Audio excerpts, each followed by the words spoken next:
Hello students, welcome to the another tutorial session of Concept Box Clear Your Concept with Neha ma'am. And in this session we will study about eukaryotic cell and the cell organelles.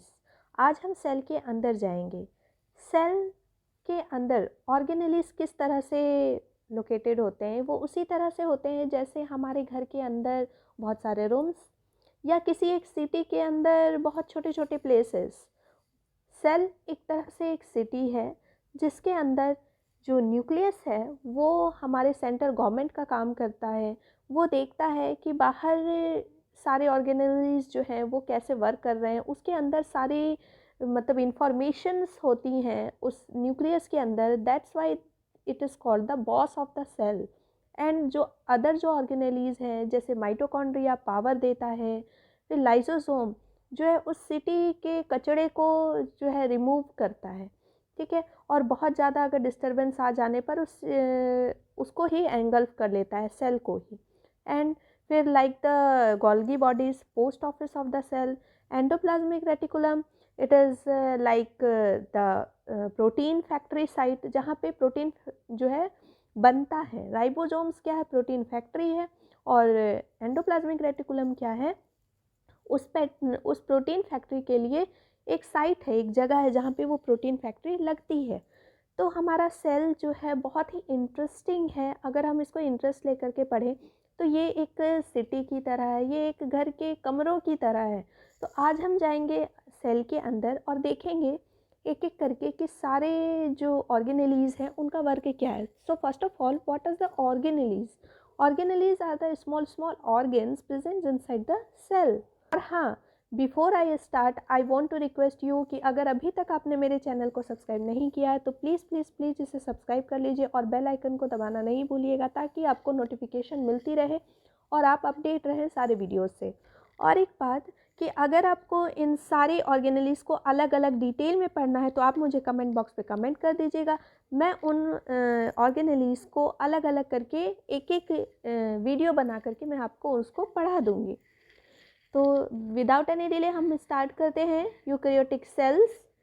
The eukaryotes includes all the proteases, plants, animals and fungi. Eukaryotes में क्या होते हैं, सारे प्रोटीस्ट आते हैं, plants आते हैं, animals आते हैं, फंगीज आते हैं. यूकैरियोटिक का मतलब होता है, eu means after, karyotes means nucleus. So those organism in which the well defined nucleus and the nuclear membrane are present. Okay, जिनके अंदर एक वेल डिफाइंड न्यूक्लियस प्रेजेंट था, न्यूक्लियर मेम्ब्रेन प्रेजेंट था, और जितने भी ऑर्गेनेलीज थे उनमें जो है मेम्ब्रेन प्रेजेंट था. Okay, they are bounded by well defined membrane. In eukaryotes में हम पहले स्टडी करेंगे एनिमल सेल के बारे में, then plant cell, and then we will differentiate the plant cell and the animal cell. Plant cell में जो है सेल वॉल पाई जाती है, एक्स्ट्रा में वैक्यूल्स पाए जाते हैं. But in animal cell cell wall नहीं प्रेजेंट होता है, डायरेक्ट जो आउटर जो लेयर होती है that is the plasma membrane. Inside our cell some organelles are double membrane, some are single membrane, and some are non-membranous structure. Double membrane are mitochondria, chloroplast, and nucleus. Single membrane bound structure are lysosomes, Golgi bodies, endoplasmic reticulum, and non-membranous are centrosome, flagella, and ribosomes. So अगर इसकी trick आपको देखनी है याद करने की तो इसकी ट्रिक का लिंक मैंने डिस्क्रिप्शन बॉक्स में दे दिया, आप वहाँ से जाकर देख सकते हैं. So first of all we start the cell membrane. What is cell membrane? Cell membrane एक बाहर की आउटलाइन होती है सेल की. कोई भी घर है, घर के चारों ओर सबसे पहले हम आउटलाइन देते हैं सेल वॉल की. ओके, या फिर कोई भी सिटी है या कोई कंट्री है उसके चारों ओर एक वॉल प्रेजेंट होता है जो प्रोटेक्ट करता है from the entry and the exist of the selected substances. Like the same way, cell membrane are very selective in nature. It means they allow entry and exist of some selective substances only. तो सबसे पहले पढ़ते हैं कि cell membrane नाम किसने दिया था. सेल मेम्ब्रेन नाम दिया था नगेली एंड क्रेमर ने, एंड इसको फिर प्लाज्मा मेम्ब्रेन नाम दिया था प्लॉवर में. कहा जाता है कि प्लाज्मा मेम्ब्रेन वर्ड यूज होता है for the plants and the bacteria, क्योंकि प्लाज्मा मेम्ब्रेन प्लांट्स में क्या होते हैं और बैक्टीरियाज में क्या होते हैं कि सेल मेम्ब्रेन के अलावा ओके और भी मेम्ब्रेन प्रेजेंट होते हैं, that is cell wall and the glycocalyx. Cell envelope present होता है, बट एनिमल्स में क्या होते हैं, सिर्फ सेल मेम्ब्रेन ही प्रेजेंट होते हैं, जो प्रोटेक्ट करते हैं, जो स्टेबिलिटी देते हैं और जो एक फिक्स करके रखते हैं ऑर्गेनेलीज को और जो शेप देते हैं सेल को। ओके तो इसके लिए बहुत अलग अलग तरह के जो है ये आए मॉडल्स आए, जिन्होंने बताया कि आखिर सेल मेम्ब्रेन होता क्या है, कैसा दिखता है सेल मेम्ब्रेन। तो सबसे पहले जो मॉडल आया वो आया था सैंडविच मॉडल। सैंडविच मॉडल दिया था डैनियल एंड डेवसन ने। फिर उसके बाद आया trilaminar structure model, then the unit membrane model. Unit membrane model दिया था रॉबर्टसन ने। बट ये सारे जितने भी मॉडल्स थे ये फेल होते गए, क्योंकि इन लोगों ने जो स्ट्रक्चर तो बताया कि सैंडविच की तरह लगता है देखने में, किसी ने बताया कि यूनिट मेम्ब्रेन मतलब 3 लेयर का बना हुआ है, लेकिन ये इनमें से किसी ने भी ये नहीं एक्सप्लेन किया कि ये इलास्टिसिटी क्यों है, इसकी परमिबिलिटी क्यों है, क्यों ये सेलेक्टिव सब्सटेंसेस को ही आने देता है, जाने देता है। ओके तो ये सारी बातें नहीं बता पाने की वजह से ये सारे जितने भी मॉडल्स थे वो फेल हो गए। फाइनली आया fluid mosaic model, that was given by the Singer and Nicolson. ये बहुत इंपॉर्टेंट क्वेश्चन है कि फ्लूइड मोज़ाइक मॉडल किसने दिया था। Fluid mosaic model was given by the Singer and Nicolson. And जो सेल मेम्ब्रेन की थिकनेस होती है वो होती है 75 angstrom. It means it is so thin that अगर एक पेपर बनाना हो इससे तो कम से कम 2 to 3,000 प्लाज्मा मेम्ब्रेन हमको लगेंगे एक पेपर बनाने के लिए। ओके तो आप एज्यूम कर सकते हैं कि ये कितनी पतली होती है। And according to the Flues mosaic model, the plasma membrane or the cell membrane is made up of the bimolecule layer of phospholipid. Okay, it means कि जब हम सेल मेम्ब्रेन को देखते हैं, सपोज दिस इज सेल, तो यहाँ का जो एरिया होगा वो एक्वस होगा, ये क्या होगा, बाहर जो एरिया वो एक्वस होगा, और ये है आपका सेल मेम्ब्रेन। इसको इतना चौड़ा करके दिखा रही हूँ ताकि इजीली समझ में आए। तो जो पोलर एंड है इसका वो ये हो जाएगा। पोलर एंड जो है वो फॉस्फेट का बना हुआ होता है। Polar and is made up of phosphate and non polar is made up of the lipid.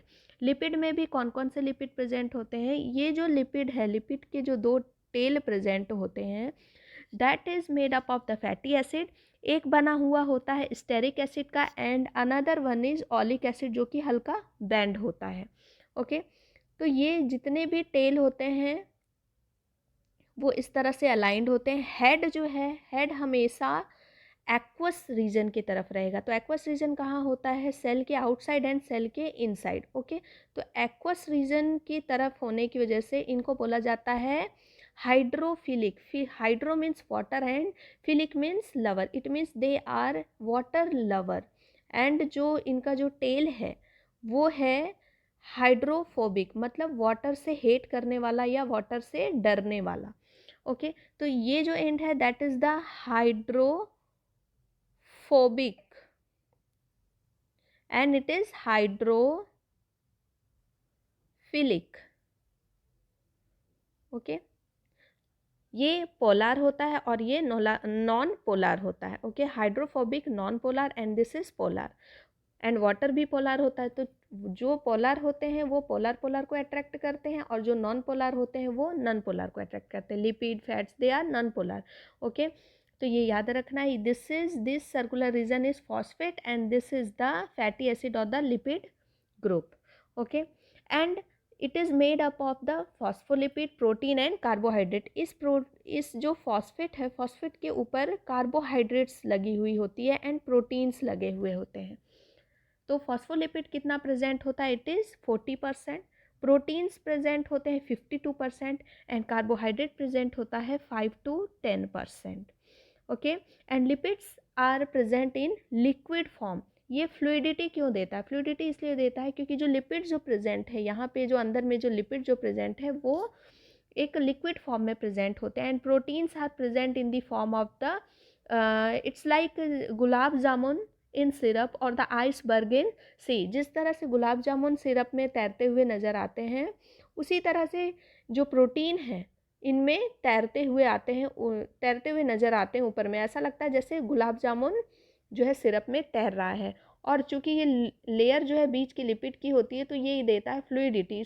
इसकी वजह से ये देखने में ऐसा लगता है जैसे गुलाब जामुन तैर रहा है सिरप में, या फिर iceberg are moving in sea. And protein, protein जो इसमें प्रेजेंट होते हैं they are of 3 types. Extrinsic protein that is also known as the peripheral protein, और इनको ईजिली ये मूव करते रहते हैं, इधर उधर जाते रहते हैं। एंड इसके बाद जो प्रेजेंट होता है इंटेग्रल प्रोटीन और द इंट्रिंसिक प्रोटीन। एंड एक और प्रोटीन प्रेजेंट होता है that is known as the tunnel protein. Okay, जो चैनल्स बनाते हैं एंड इनके अंदर पूरा वाटर भरा हुआ होता है, तो जो वाटर सॉल्युबल होते हैं सब्सटेंसेस वो इस टनल के थ्रू जाते हैं। मतलब ये उसी तरह से है जैसे एक कंट्री से दूसरे कंट्री जाने के लिए अलग अलग चैनल्स होते हैं, कोई एयर के थ्रू जाता है, कोई वाटर के थ्रू जाता है, ओके, और कोई जो है टनल्स बना के जाता है। तो वो उसी तरह से ये है। कुछ जो बड़े सब्सटेंसेस होते हैं और जो इसके अंदर जाना चाहते हैं तो क्या खर्च होती है, एटीपी। जिस तरह से हम लोगों को एक कंट्री से दूसरी कंट्री जाने के लिए वीज़ा बनाना पड़ता है, खर्च करना पड़ता है, ठीक है, या फिर कोई इलीगल तरीके से भी लोग जो जाते हैं तो उनको भी खर्च करना पड़ता है, और कुछ लोग ईजिली चले जाते हैं। तो like the same way plasma membrane में भी कुछ सब्सटेंसेस जो हैं ईजिली डिफ्यूज्ड हो जाते हैं, गैसेस सब्सटेंसेस हैं, वाटर हैं, वो ईजिली पास आउट हो जाते हैं। और कुछ जो बड़े बड़े आयंस हैं जैसे सोडियम, पोटेशियम, इन सब के लिए अलग अलग चैनल्स होते हैं जिसके थ्रू ये अंदर जाते हैं। So the plasma membrane are very selective in nature, they allow very selective substances to enter and exit from the cell. इसको मोज़ाइक क्यों बोला जाता है? इसलिए मोज़ाइक बोला जाता है बिकॉज जो लिपिड और प्रोटीन्स जो प्रेजेंट होते हैं they form a mosaic like structure. Mosaic कैसा होता है, कहीं भी कुछ भी पड़ा हुआ है किसी तरह, इस तरह से अरेंज्ड है, तो इसमें जो लिपिड और प्रोटीन्स जो होते हैं they form the mosaic like structure. And proteins जो अटैच्ड होते हैं, okay, proteins are attached by the phosphate group. ये जो फॉस्फेट ग्रुप है इसके ऊपर जो प्रोटीन लगे हुए होते हैं they are attached by the ionic and the hydrogen bond. Very very important question. And जो नॉन पोलर जो एंड हैं, जो इनके टेल्स हैं, एक दूसरे से अटैच्ड होते हैं बाय द वैन डर वाल फोर्स ऑफ अट्रैक्शन। ओके, अब देखते हैं कि इसका फंक्शन क्या होता है। प्लाज्मा मेम्ब्रेन का फंक्शन होता है it gives the protection and safe to the cell, it gives the stability to the cell, it helps in transportation of the substances. अब ट्रांसपोर्टेशन में किस तरह के ट्रांसपोर्टेशन करता है, ये एक्टिव ट्रांसपोर्टेशन करता है एंड द पैसिव ट्रांसपोर्टेशन करता है। तो एक्टिव ट्रांसपोर्टेशन में होता है कि लो से हाई कॉन्सेंट्रेशन की ओर जाना। एक्टिव जो लोग होते हैं वो क्या करते हैं, वो कम से ज़्यादा की ओर अपने आप को बढ़ाते हैं, लो से हाई कैटेगरी की तरफ जाना चाहते हैं, और उसके लिए उनको क्या खर्च करनी पड़ती है, अपनी एनर्जी खर्च करनी पड़ती है, पैसे लगाने पड़ते हैं, या फिर बहुत ज़्यादा मेहनत करना पड़ता है अगेंस्ट द डिफ्यूज़न ग्रेडियंट। तो डिफ्यूज़न में क्या होता है, from high concentration to low concentration कोई भी चीज़ें जाती है, लेकिन जब आप लो से हाई की तरफ जा रहे हैं तो एटीपी खर्च करना होगा। ओके, एंड याद रखिएगा ए फॉर एक्टिव है, ठीक है। तो एक्टिव ट्रांसपोर्ट में लो से हाई की तरफ जो एक्टिव लोग होते हैं वो कम से ज़्यादा की ओर बढ़ते हैं, और इसमें उनको एटीपी खर्च करना पड़ता है। एंड पैसिव ट्रांसपोर्ट में पैसिव वाले मतलब आराम से सुस्त वाले होते हैं, तो हाई से लो की, तो जो पैसिव है जो काम नहीं कर रहा है वो हाई से लो की तरफ चला जाता है। तो उसके लिए जब हाई से लो जाना है तब तो कोई एटीपी खर्च करना ही नहीं पड़ेगा। तो आगे पढ़ते हैं इसमें। Membranes protein can be classified integral, peripheral. ये देखिए, ये इसके स्ट्रक्चर में हम देख रहे हैं integral proteins are present and sugars are attached on it, carbohydrates are attached on it. तो कार्बोहाइड्रेट कितने होते हैं, बहुत कम होते हैं, that is 5 to 10% only. And proteins होते हैं 52% एंड फॉस्फोलिपिड्स होते हैं 40%, 40 to 60% होते हैं। Next, talk about the cell wall. Cell wall is present only in the plant cell, not in animal cell, and cell wall is made up of the cellulose. Okay, and जो fungi होता है उसका cell wall बना हुआ होता है chitin का. The cell wall of young plant cell, the primary cell wall is capable of the growth. जो cell wall होता है young plant cell का उसको जो primary wall बोला जाता है, और वो growth में कैपेबल होता है। एंड जो कुछ जो प्लांट्स होते हैं उनके जो सेल वॉल होते हैं वो सेलुलोज के, हेमी सेलुलोज के, पैक्टिन के, प्रोटीन के बने हुए होते हैं। Next is one more important thing, that algae have cell wall made up of cellulose, galactans, mannans and minerals like calcium carbonate. Very, very important. Next is the middle lamella layer is mainly of calcium pactate which holds or glue the different neighboring cells together. The cell wall and the middle lamella may be transferred by the plasmodesmata which connect the cytoplasm of the neighboring cell. ये कुछ ऐसा लगता है देखने में, ये जैसे cell wall है और यहाँ से प्लाज्मोडेस्माटा ये अटैच्ड करता है एक सेल को दूसरे सेल से। ओके, ये एक सेल को दूसरे सेल से एक चैनल की तरह प्रेजेंट होता है plasmodesmata. Okay, that connects the cytoplasm of the neighbouring cell, एक साइटोप्लाज्म को दूसरे साइटोप्लाज्म से कनेक्ट करता है। Next is endomembranous system.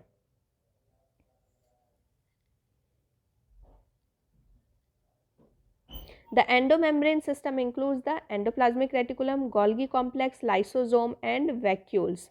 Since the function of the mitochondria, chloroplast and peroxisomes are not coordinated with the above components, so these are not known as the endomembrane system.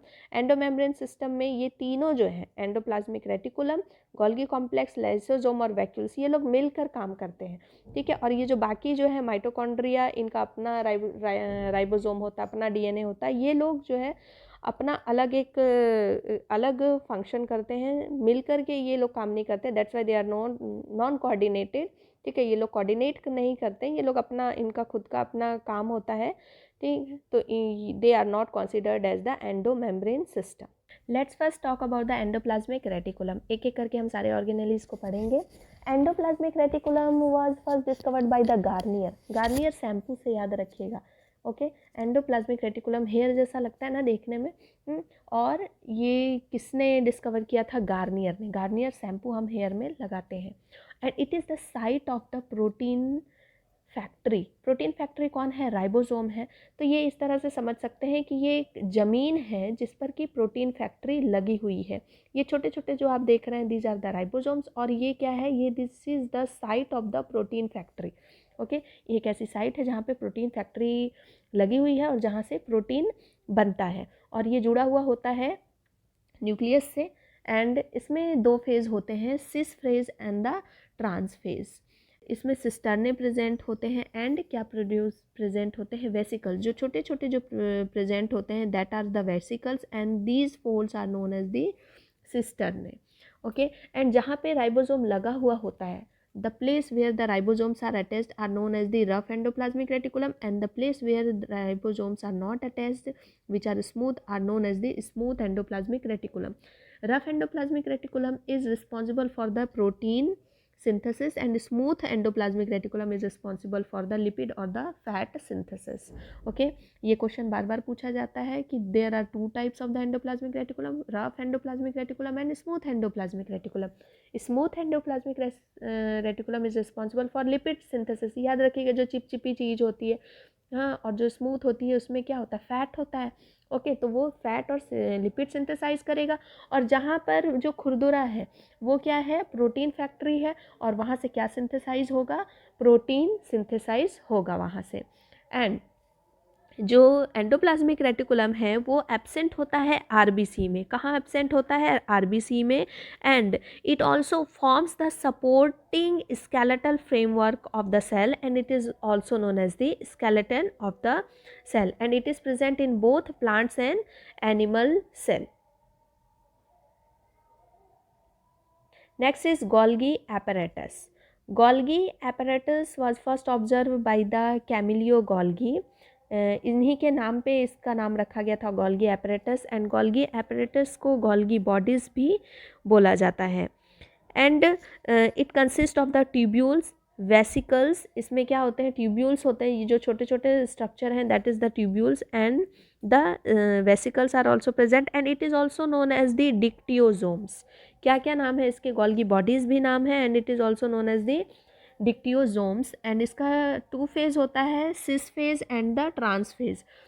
Sis phase मतलब towards the cytoplasmic, जो cytoplasm के तरफ जो phase होता है that is known as the cis phase, और जो cytoplasm से दूर होता है that is known as the trans phase. Trans का मतलब ही होता है अवे, ठीक है, तो साइटोप्लाज्म से दूर वाले फेज को ट्रांसफेज बोलेंगे, और ये जो छोटे छोटे ये जो प्रेजेंट है that is known as the vesicles. And what it is made up of the protein, lipid and enzymes, and it forms a sac like flattened structure. अब इसका जो है फंक्शन क्या होता है, इसका फंक्शन होता है जो प्रोटीन बन के आया, जैसे मैंने बोला कि एंडोमेम्ब्रेनस हैं ये लोग, तो एंडोमेम्ब्रेन का काम क्या होता है, मिलकर काम करना. जो एंडोप्लाज्मिक रेटिकुलम से जो प्रोटीन बन के आया उसको अब ये क्या करेगा, उसको अब ये ट्रांसपोर्टेशन का, पैकिंग का काम करेगा, मॉडिफिकेशन का काम करेगा, उस प्रोटीन को पैक करेगा, मॉडिफाई करेगा, कहाँ भेजना है वहाँ डिस्पैच करेगा. So it help in packing, modification of the protein and dispatching of the protein to a particular organelles, okay, to a particular organs, जहाँ भेजना वहाँ भेजेगा. And it transport the protein outside the cell और the inside the cell, जहाँ जिस protein की ज़रूरत होगी वहाँ ये उस प्रोटीन को भेजेगा. And it is also known as the post office of the cell. इसको इसीलिए क्या बोला जाता है, post office of the cell. And it also secrete hormones, enzymes involve in the synthesis of the cell wall, plasma membrane. ठीक है, ये cell wall plasma membrane को भी बनाने का काम करता है, क्योंकि ये क्या कर रहा है, प्रोटीन को उनके सही जगह पे भेजा. तो सेल वॉल को बनाने के लिए जिस प्रोटीन की ज़रूरत होती है, प्लाज्मा मेम्ब्रेन को जिस बनाने के लिए जिस प्रोटीन की ज़रूरत होती है, उनको ये वो प्रोटीन भेजता है.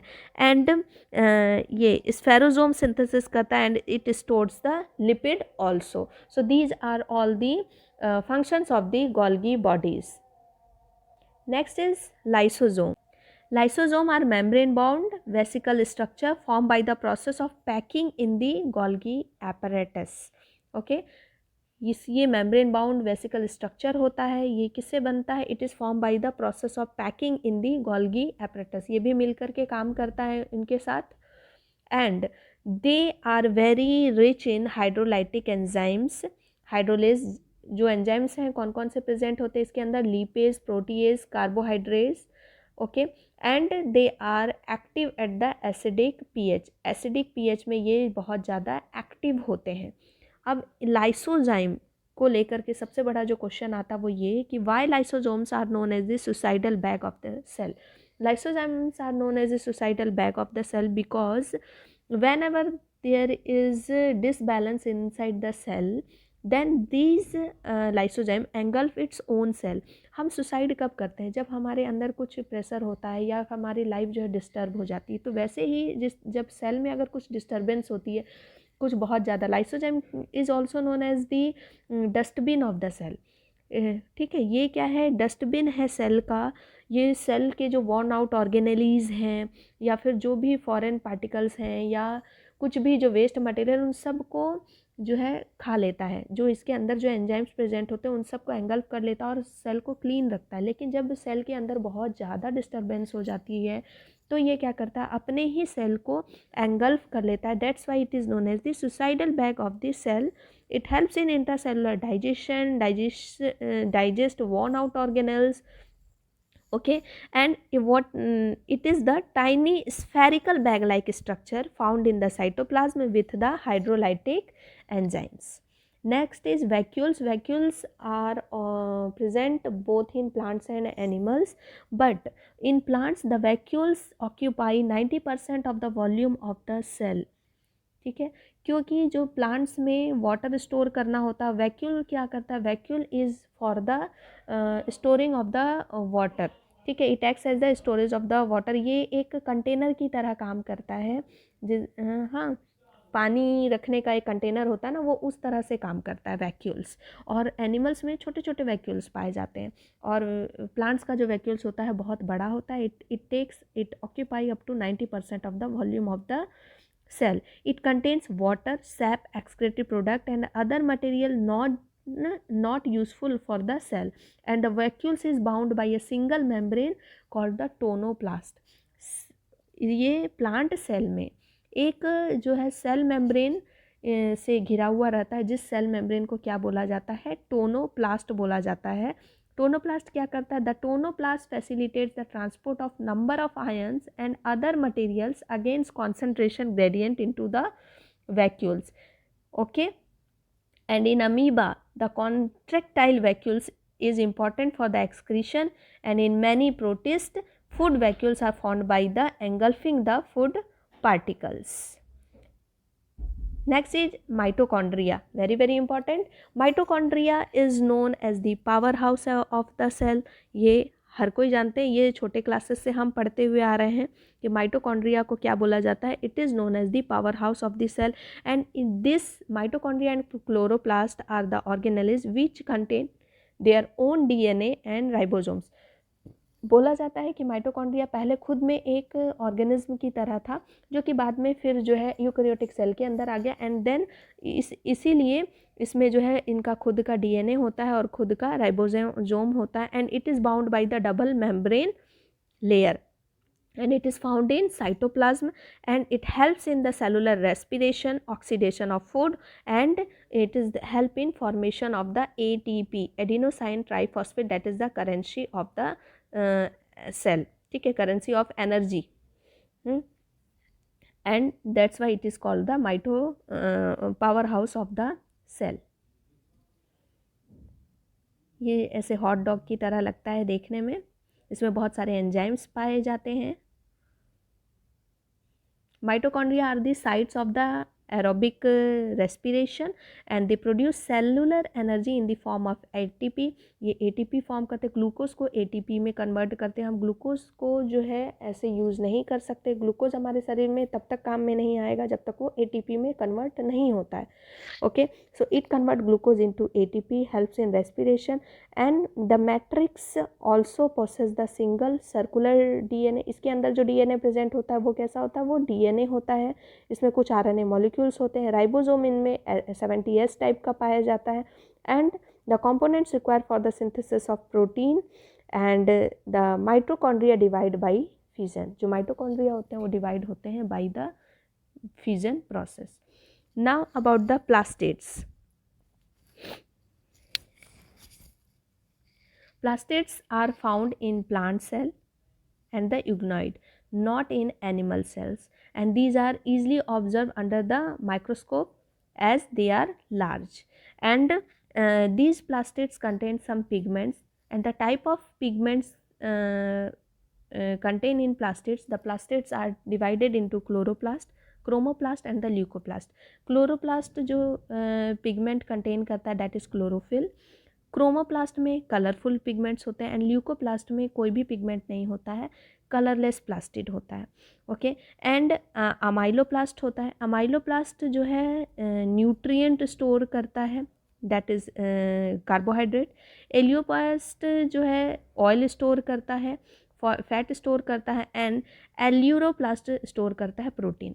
ठीक है, तो पिगमेंट जो स्टोर करते हैं वो कौन कौन स्टोर करते हैं, क्लोरोप्लास्ट. क्लोरोप्लास्ट स्टोर करता है chlorophyll and carotenoid pigment. Chromoplast जो है स्टोर करता है कलरफुल, कैरोटीनॉइड वो रखता है, एंड ल्यूकोप्लास्ट एक भी जो है पिगमेंट नहीं रखता है, that is the colourless plastid, या फिर वाइट पिगमेंट रखता है. ओके, ल्यूको मतलब होता है वाइट.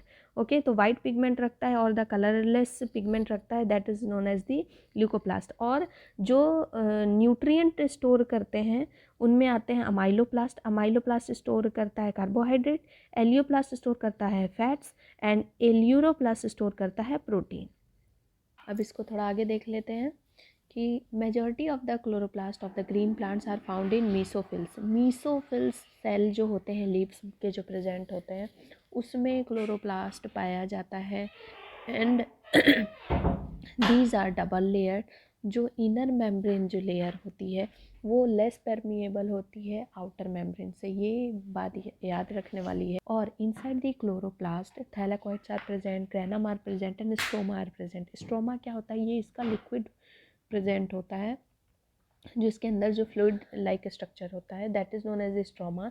एंड थैलाकॉइड्स एक जो है एक कॉइन जो है वो थैलाकॉइड्स, और पाइल्स ऑफ कॉइन्स अगर जो हो गए तो वो क्या हो गया, स्ट्रोमा हो गया. तो स्ट्रोमा लैमेला जो है यहाँ पे PS1 अकर होता है, एंड जो थैलाकॉइड है वहाँ पे PS1 PS2 दोनों अकर होता है. फोटोसिस्टम 1 एंड फोटोसिस्टम 2 दोनों अकर होता है, एंड थैलाकॉइड्स में ल्यूमेन पाया जाता है. एंड थैलाकॉइड्स जो है इट इज़ फॉर द ये लाइट रिएक्शन, एंड स्ट्रोमा में होता है आपका डार्क रिएक्शन, यहाँ बनता है शुगर। तो कैसे याद रखेंगे, S for stroma S for sugar बनता है, और एज फॉर स्लीप, स्लीप कब करते हैं हम, डार्क में करते हैं, नाइट में करते हैं, ठीक है। तो इस तरह से आप याद रख सकते हैं इसको। And like the mitochondria, chloroplast are also double membrane, and इनके पास अपना खुद का जो है राइबोसोम होता है, that is a 70s ribosome present होता है इनमें, और इनके पास अपना खुद का डीएनए होता है जो कि सर्कुलर होता है। एंड जो थैलेकॉइड्स होते हैं वो अरेंज्ड होते हैं stack like piles of coins called the grana, and इनमें जो पिगमेंट्स पाए जाते हैं that is known as the chlorophyll. And the stroma of the chloroplast, जो स्ट्रोमा होता है क्लोरोप्लास्ट का, उसमें एंजाइम्स होते हैं that are essential for the synthesis of the carbohydrate and protein, and it also contain small double standard circular DNA. ये मैंने बता दिया है कि इसमें डीएनए और राइबोसोम्स प्रेजेंट होते हैं अपने खुद के, और जो क्लोरोफिल पिगमेंट होता है वो प्रेजेंट होता है कहाँ, थैलाकॉइड में प्रेजेंट होता है। Next is ribosome. Ribosome as we know that the protein factory, इसमें दो सब यूनिट पाई जाती है, larger subunit and smaller subunit, and it is observe by the George Palade ने इसको सबसे पहले देखा था 1953 में। और ये बने हुए किसके होते हैं, ये बने हुए होते हैं राइबोन्यूक्लिक एसिड एंड प्रोटीन के बने हुए होते हैं। ये बनते कहाँ हैं, न्यूक्लियोलस में बनते हैं, न्यूक्लियोलस से बनते हैं, और फिर न्यूक्लियस के पोर से, जो एन्युलस होता है न्यूक्लियस का, न्यूक्लियस पोर से निकल करके जा करके राइबोसोम में अटैच हो जाते हैं, कुछ एंडोप्लाज्मिक रेटिकुलम में अटैच हो जाते हैं, कुछ एंडोप्लाज्मिक रेटिकुलम में अटैच होते हैं, और कुछ फ्रीली साइटोप्लाज्म में घूमते रहते हैं, and they are known as the protein factory, and they are not surrounded by any of the membrane. इसके आसपास मेम्ब्रेन नहीं होती, नॉन मेम्ब्रेनस होते हैं, नेकेड होते हैं ये। और जो प्रोकैरियोट्स में 70s टाइप का राइबोसोम पाया जाता है, और यूकैरियोट में 80s टाइप का राइबोसोम पाया जाता है, जिसमें कि एस जो है, एस है सेडिमेंटेशन कॉफिशिएंट और स्वेडबर्ग जिसको बोला जाता है।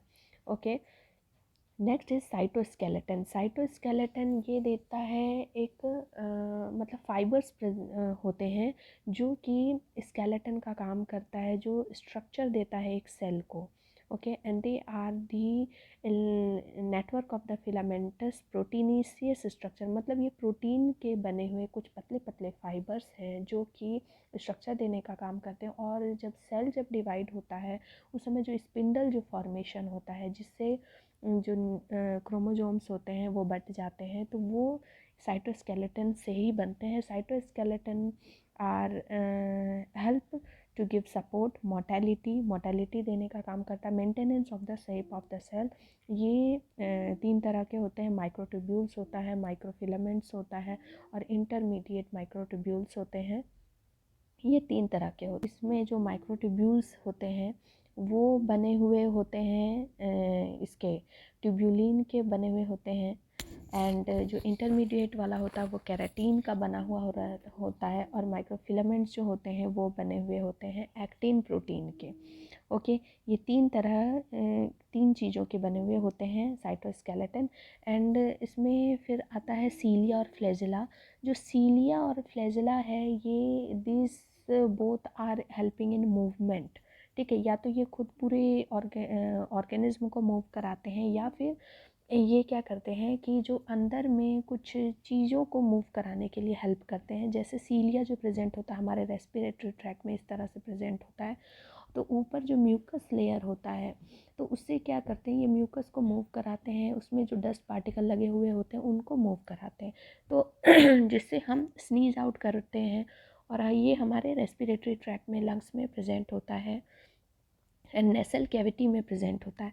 एंड जो फ्लैजिला होता है, फ्लैजिला जो प्रोकैरियोट का होता है वो फ्लैजिलिन का बना हुआ होता है, प्रोटीन का। एंड फ्लैजिला जो यूकैरियोट्स में जो प्रेजेंट होता है flagella, that is made up of the tubulin protein. Okay, and ये बहुत कम मूवमेंट देता है, सीलिया ज़्यादा मूवमेंट देता है, फ्लैजिला थोड़ा बहुत मूवमेंट देता है। एंड सीलिया और फ्लैजिला प्रोकैरियोट्स में भी प्रेजेंट होते हैं, इग्नोइड्स में प्रेजेंट होते हैं, हमारे ह्यूमन बींग्स में प्रेजेंट होते हैं। Okay, like the sperm cell they are covered with plasma membrane, और ये जो है कवर्ड होते हैं प्लाज्मा मेम्ब्रेन से, और इनका जो कोर होता है उसको बोला जाता है एक्सोनिम। ओके, ऊपर हम देख लेते हैं इसके स्ट्रक्चर को। इसके कोर को एक्सोनिम बोला जाता है एंड माइक्रोट्यूब्यूल्स स्ट्रक्चर पाए जाते हैं, और इसमें जो अरेंजमेंट होती है 9+2 अरेंजमेंट होती है। 9+2 मतलब ये देखिए यहाँ 2 2 2 2 2 2 2 2 एंड 2, ठीक है। तो ये क्या है, ड्यूप्लेट है। 9 जो है ड्यूप्लेट पाया जाता है, और एक जो पेयर होता है that is the singlet. Okay, तो 1 1 2 3 4 5 6 7 8 9, 9 इसमें जो है प्रेजेंट है। ओके, माइक्रोट्यूब्यूल्स प्रेजेंट है, और बीच में जो माइक्रोट्यूब्यूल्स प्रेजेंट है वो सिंगलेट है 1 एंड 2। ओके, एंड जो बीच में जो प्रेजेंट है इनके इंटर डॉबलेट ब्रिज प्रेजेंट है, रेडियल स्पोक से जुड़े हुए हैं, ये सेंट्रल सीथ है ये। तो इसकी जो लेबलिंग है वो एग्ज़ाम में आती है, बहुत इंपॉर्टेंट है इसकी लेबलिंग। जनरली इसके लेबलिंग से ही क्वेश्चन पूछा जाता है। ओके, तो इसके कोर को क्या बोला जाता है, एक्सोनिम बोला जाता है, और इसका जो अरेंजमेंट होता है वो क्या होता है, 9+2 होता है, एंड सेंट्रोजोम का जो अरेंजमेंट होता है वो 9+0 होता है, ये याद रखने वाली बात है। ओके, एंड जितने भी जो प्रेजेंट होते हैं ट्यूब्यूल्स वो जो है पेरिफेरी में प्रेजेंट होते हैं। Next is centrosomes and centrioles. Centrosomes is an organism usually contain two cylindrical structure called the centrioles, and these are the perpendicular to each other. ये जनरली देखने में मिलता है जब हमारा सेल का डिवीज़न होता है, तब यहाँ पे सेंट्रोजोम प्रेजेंट होता है, और इसके अंदर इस तरह से परपेंडिकुलर सेंट्रियोल्स प्रेजेंट होते हैं जो स्पिंडल फाइबर्स बनाते हैं, that are the microtubules, microfilaments, जिसके बारे में अभी हमने पढ़ा। ओके, जो माइक्रोट्यूब्यूल्स माइक्रोफिलामेंट्स होते हैं वो किसके बने हुए होते हैं, प्रोटीन के बने हुए होते हैं, एक्टिन प्रोटीन, ट्यूबुलिन प्रोटीन के बने हुए होते हैं, एंड इसमें जो ये स्ट्रक्चर पाया जाता है that is perpendicular to each other. Okay, इस तरह से परपेंडिकुलर प्रेजेंट होते हैं एक दूसरे के, that is known as the centrioles and okay, and ये जो पूरा स्ट्रक्चर है इसको कंबाइनली बोला जाता है सेंट्रोजोम। इसमें कोई भी जो है मेम्ब्रेन प्रेजेंट नहीं होता है अलग से, and they are surrounded by amorphous pericentriolar material, and both the centrioles in a centrosome lie perpendicular to each other like the cartwheel. They are made up of 9-11 evenly spaced peripheral fibrillin, जैसे कि अभी हमने flagella वगैरह में देखा था कि 9 जो है पेरिफेरल में अरेंज हुए रहते हैं ट्यूब्स, उसी तरह से अरेंज होता है, बीच में कुछ नहीं होता है, इसलिए 9+0 बोला जाता है।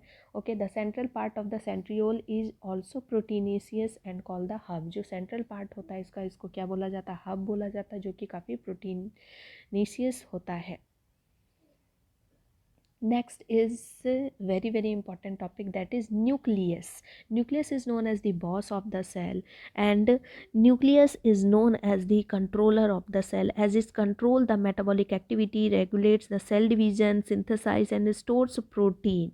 Okay, and it is oval shaped, bounded by the double membrane, that is outer membrane and inner membrane, और बीच में जो होता है एक इंटर न्यूक्लियर स्पेस होता है, एंड इसमें पोर्स पाए जाते हैं जिससे कि जो है राइबोसोम निकल के बाहर जाता है, और जिसको बोला जाता है एन्यूलस, एंड इसमें जेनेटिक मटेरियल्स होते हैं, that's why it is known as the controller of the cell. The term nucleus is given by the Waldeyer in 1888, and nucleus is specialized largest principal cell organelle. ये सबसे largest जो है cell organelles होता है, and which contain the genetic information and control the essential processes related to the metabolism, transmission and transcription का भी ये काम करता है। इसकी के अंदर ट्रांसक्रिप्शन होता है, और बाकी जो बाहर ट्रांसलेशन जो होता है वो बाहर होता है। जो आपका डीएनए जो है आरएनए जो कन्वर्ट होता है, ट्रांसक्रिप्शन का जो काम होता है वो भी न्यूक्लियस के अंदर ही होता है। न्यूक्लियस के अंदर जो लिक्विड पाई जाती है इसको बोला जाता है न्यूक्लियोप्लाज्म।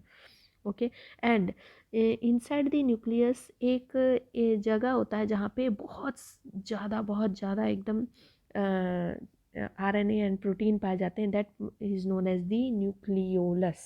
ओके, तो न्यूक्लियस को अगर हम देखें तो ये देखने में ऐसा लगता है जैसे कि मैगी से भरा हुआ, सूपी मैगी से भरा हुआ बाउल है, और यहाँ पे जो न्यूक्लियोलस है वो देखने में ऐसा लगता है जैसे स्टिकी नूडल। यहाँ जो है सूपी नूडल हो गया इस तरह से, जो क्रोमेटिन फाइबर्स प्रेजेंट होते हैं, ओके, जिनको क्रोमोजोम्स बोला जाता है, उनमें डीएनए होता है, डीएनए के जो स्मॉल सेगमेंट जिनको जीन बोला जाता है। लेकिन यहाँ जो साइड में स्टिकी न्यूक्लियस मैगी हो लाइक स्ट्रक्चर होता है, जैसे कि जो ठंडा हो जाता है ना टिफ़िन में, अगर मम्मी ये दे दे, मैगी दे दे, तो ठंडा होने के बाद कैसा होता है, वो उस तरह से प्रेजेंट होता है, that is known as the nucleus, जिसमें कि स्पेशली आरएनए और प्रोटीन जो है मिल करके क्या बनाते हैं, आपका राइबोसोम बनाते हैं। ओके, एंड इसमें दो मेम्ब्रेन होता है, outer membrane and inner membrane. बीच का जो मेम्ब्रेन होता है, जो स्पेस होता है, that is known as the perinuclear space. इसमें छोटे छोटे पोर्स पाए जाते हैं, इस तरह से बहुत सारे पोर्स पाए जाते हैं, and these pores are known as the annulus, annulus. Okay, कुछ जो होते हैं सेल वो ई न्यूक्लिएटेड होते हैं, मतलब उसमें न्यूक्लियस नहीं होता है, जैसे कि हमारे ये एरिथ्रोसाइट्स, जो मैच्योर जो हमारा आरबीसी होता है वो क्या होता है, उसमें न्यूक्लियस नहीं होते, क्योंकि उनको बहुत सारे हीमोग्लोबिन को लेना होता है। ठीक है, एक आरबीसी में ट्रिलियंस ऑफ जो है ये पाए जाते हैं हीमोग्लोबिन पिगमेंट, तो उसको अपने जो न्यूक्लियस है उसको स्पिट आउट करना पड़ जाता है। ठीक है, तो वो ई न्यूक्लिएटेड होता है, कुछ जो होते हैं यूनी न्यूक्लिएटेड होते हैं, और कुछ जो होते हैं बाई न्यूक्लिएटेड होते हैं, और कुछ मल्टी न्यूक्लिएटेड भी होते हैं। Nucleus is made up of nuclear membrane, nucleoplasm, nucleolus and the chromatin fibres, that is the chromosome. Chromatin किसका बना हुआ होता है, डीएनए का बना हुआ होता है, हिस्टोन प्रोटीन का बना हुआ होता है। Next is about the chromosome. Chromosome पर मैंने एक अलग से वीडियो बना दी है, जिसका लिंक मैंने डिस्क्रिप्शन बॉक्स में दे दिया, आप उससे जाकर के क्रोमोजोम को डिटेल में पढ़ सकते हैं कि क्रोमैटिन क्या होता है, क्रोमैटिड क्या होता है, क्रोमोजोम्स क्या होते हैं। ओके, तो यहाँ हम एक बार फिर भी पढ़ लेते हैं कि न्यूक्लियस में के अंदर, ठीक है, लूज जो न्यूक्लियोप्रोटीन फाइबर्स पाए जाते हैं, जिनको जो बोला जाता है क्रोमैटिन, रस्सी की तरह एक स्ट्रक्चर प्रेजेंट न्यूक्लियस के अंदर, थ्रेड लाइक स्ट्रक्चर प्रेजेंट होता है, फाइबर की तरह स्ट्रक्चर प्रेजेंट होता है, जिसको बोला जाता है क्रोमैटिन। यही क्रोमैटिन कंडेंस्ड हो जाते हैं और बना देते हैं फिर क्रोमोजोम।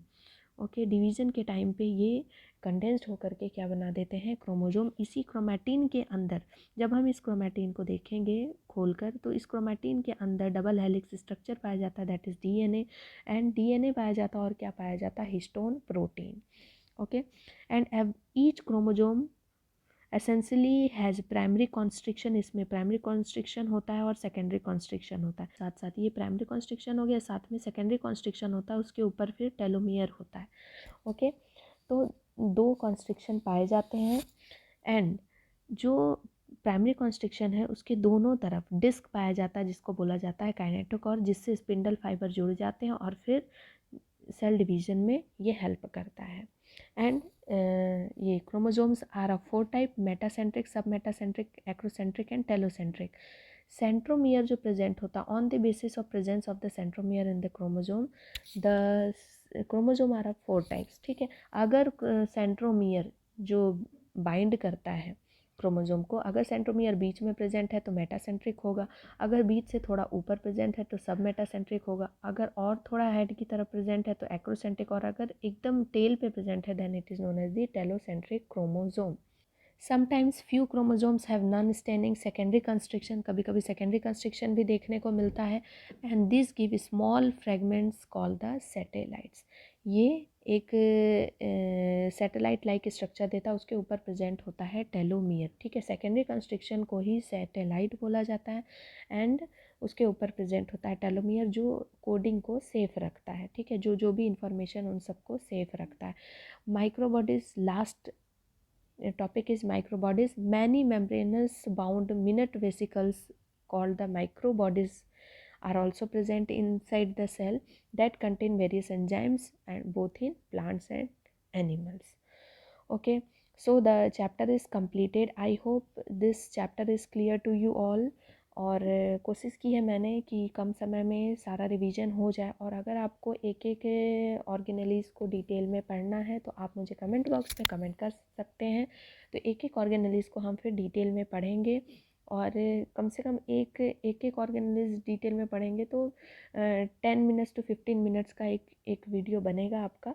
और नहीं तो इसी से काम चलाइए, जितना मैंने बताया है that is sufficient for your exam. Thanks for watching. मिलते हैं नेक्स्ट वीडियो में नेक्स्ट टॉपिक के साथ।